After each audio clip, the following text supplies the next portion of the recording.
प्रेरणादायक कहानी। एक जंगल के दोनों ओर अलग अलग राजाओं का राज्य था। उसी जंगल में एक महात्मा रहते थे। दोनों राजा उन्हें अपना गुरु मानते थे। उसी जंगल के बीच एक नदी बहती थी और उसी नदी को लेकर दोनों राजाओं के बीच तनाव और झगड़ा चलता रहता था। एक दिन बात बिगड़ते बिगड़ते यहाँ तक पहुँच गई कि कोई दोनों राजा सुलह करने के लिए तैयार नहीं था, इसलिए युद्ध तय था। दोनों राजाओं ने महात्मा से आशीर्वाद लेना था। तब पहला राजा महात्मा के पास पहुँचा तो महात्मा ने उससे कहा, तुम्हारे भाग्य में जीत नहीं लगती, आगे ईश्वर की मर्जी। यह सुनकर राजा थोड़ा चुप रहा, लेकिन फिर उसने सोचा कि अगर हारना ही है तो पूरी ताकत से लड़ेंगे, मगर हार नहीं मानेंगे। अगर हार भी गए तो हार को दूसरे लोगों के लिए उदाहरण बना देंगे। दूसरे राजा भी आशीर्वाद देने महात्मा के पास गया। महात्मा ने कहा, भाग्य तो मेरे पक्ष में लगता है।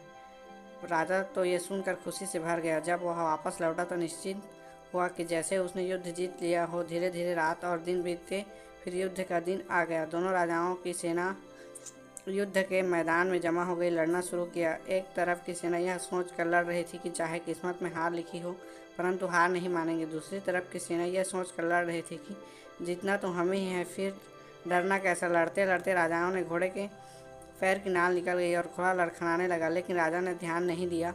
यह सोचा कि जब जीत किस्मत में है तो किस घोड़े की चिंता। परंतु कुछ देर बाद घोड़ा लड़खड़ा कर गिर गया। राजा दुश्मन के हाथों पर पड़ गया और उसकी हार हो गई। युद्ध के बाद महात्मा वहीं पर आ गए। दोनों राजाओं को यह जानने की उत्सुकता होने लगी कि आखिर किस्मत का लिखा कैसे बदल गया। राजाओं ने महात्मा से पूछा। महात्मा मुस्कुरा कर बोले, किस्मत का लिखा नहीं बदला, किस्मत अपनी जगह बिल्कुल ठीक है।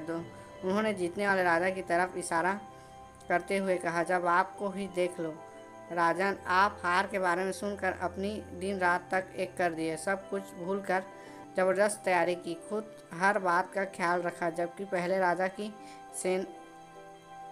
सेनापति के दम पर युद्ध लड़ने की थी। फिर महात्मा ने हारे हुए राजा को कहा, अपने तो युद्ध से पहले जीत का जश्न बनाना शुरू कर दिया था। आपने तो अपने घोड़े की नाल तक का ख्याल नहीं रखा, फिर इतनी बड़ी सेना को कैसे संभाल पाते। हुआ वही जो किस्मत में लिखा था, भाग्य नहीं बदला, पर जिनके भाग्य में जो लिखा था उन्हें खुद ही अपना भाग्य बदल दिया। फिर बेचारा भाग्य भी क्या करता। दोस्तों, भाग्य लोहे की तरह है, वहीं खींच कर जाता है जहां कर्म का चुंबक उसे लगा हो। हम भाग्य के अधीन नहीं, हम तो स्वयं भाग्य के निर्माता हैं। Thanks for watching, subscribe for more video. Thank you.